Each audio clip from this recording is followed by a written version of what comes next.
Halo teman-teman, pada kali ini kami akan membahas mengenai materi global warming dengan anggota kelompok Rifki Awalul Hidayat, Nur Latifah Dina Syifa, dan Aulia Febriani. Tujuan pembuatan media pembelajaran ini yaitu untuk mempermudah siswa dalam memahami materi fisika, khususnya pada bab global warming. Adapun cara penggunaan atau implementasi dari media pembelajaran ini yaitu yang pertama, tahap analisis kebutuhan. Pada tahap ini, mencakup studi pustaka, yaitu mengumpulkan informasi dari sumber yang relevan mengenai global warming dan melakukan observasi dengan cara mengamati kondisi pembelajaran yang ada untuk menentukan kekurangan dan kebutuhan siswa. Yang kedua, tahap desain. Pada tahap ini, dilakukan perancangan desain media, dimulai dengan pemilihan materi, software yang akan digunakan, pembuatan storyboard, hingga pemilihan elemen yang sesuai. Yang ketiga, tahap development atau pengembangan. Pelaksanaan pembuatan video animasi dengan menggabungkan voice over serta background yang relevan agar dihasilkan media berupa video animasi yang layak digunakan. Yang keempat, tahap implementation. Pada tahap ini dapat dilakukan untuk mendukung media berupa video pembelajaran animasi untuk diterapkan di lingkungan kelas. Dan yang terakhir yaitu tahap evaluation. Pada tahap ini dapat dilaksanakan evaluasi bersama atas penilaian media yang sudah dibuat untuk langkah perbaikan ke depannya. Fitur-fitur pada media pembelajaran ini yaitu yang pertama, unsur visual, di mana di dalamnya terdapat gambar, video, dan animasi yang mendukung informasi dan sebagai penjelas konsep-konsep yang sulit dipahami. Kedua, unsur audio. Pada fitur ini terdapat voice over dan background yang berfungsi sebagai penjelas materi dan meningkatkan daya tarik siswa terhadap media yang dibuat. Terakhir, interaktivitas. Pada fitur ini, siswa dapat memutar ulang pada bagian tertentu untuk memastikan pemahaman mereka. Halo teman-teman, yuk ikut aku berpetualang di dunia ilmu pengetahuan dalam misi menyelamatkan iklim. Teman-teman tahu nggak sih, kalau akhir-akhir ini isu tentang climate change itu lagi meningkat banget? Kenapa ya? Nah, kita pasti ingat nih, kalau beberapa waktu ke belakang, Asia, termasuk negara kita, mengalami gelombang panas yang luar biasa, sampai bisa memecahkan rekor sejarah sebagai heatwave terburuk loh.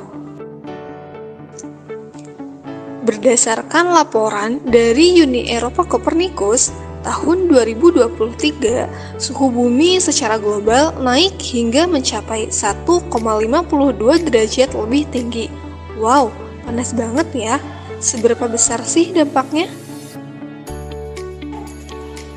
Di India, ratusan orang tewas disebabkan oleh gelombang panas yang mencapai 46 derajat Celcius loh. Bahkan banyak yang mengatakan bahwa pada saat itu aspal di India bisa meleleh dikarenakan suhu yang sangat tinggi.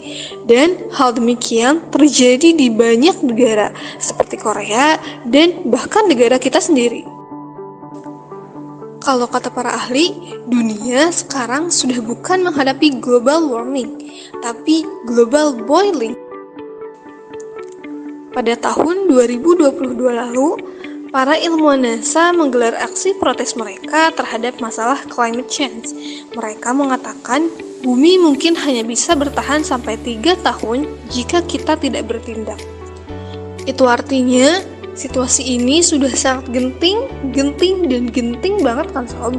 Nah, sekali lagi, perubahan iklim terjadi karena suhu bumi yang semakin meningkat dan terjadilah global warming, bahkan boiling.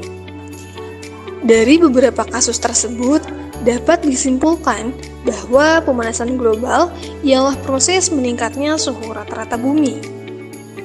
Lalu, apakah yang menyebabkan pemanasan global?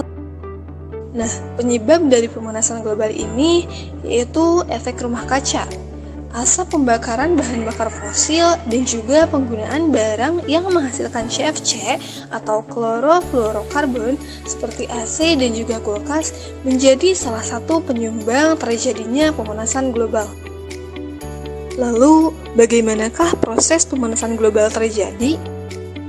Proses pemanasan global dimulai saat matahari bersinar memanasi bumi. Panas matahari tersebut sebagian dipantulkan oleh atmosfer bumi dan sebagian lagi memasuki atmosfer bumi.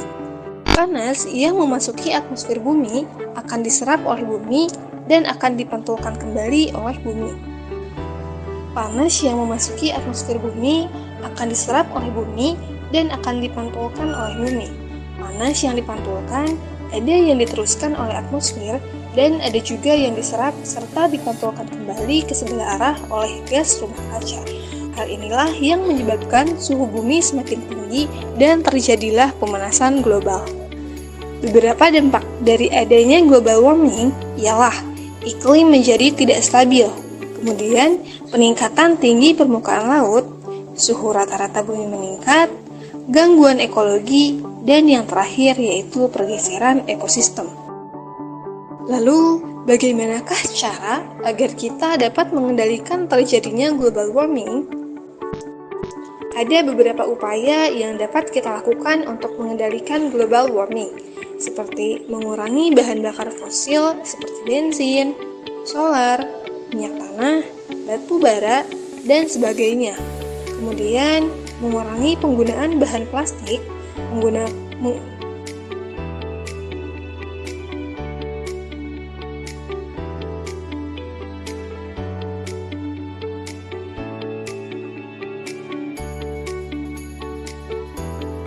Ada beberapa upaya yang dapat kita lakukan untuk mengendalikan global warming, seperti mengurangi bahan bakar fosil seperti bensin, solar, minyak tanah, batu bara, dan sebagainya. Kemudian, mengurangi penggunaan bahan plastik, mengurangi penggunaan gas freon, dan memperbanyak menanam tanaman hijau. Penggunaan AC secara berlebihan dapat menyebabkan global warming. Hal ini disebabkan oleh A. AC memerlukan daya listrik yang besar. B. AC menghasilkan gas karbon monoksida. C. AC menggunakan freon yang dapat merusak ozon. Jawabannya ialah C. Karena sekali lagi perlu diketahui bahwa AC menggunakan gas freon atau klorofluorokarbon, di mana gas ini berbahaya bagi bumi karena dapat merusak ozon.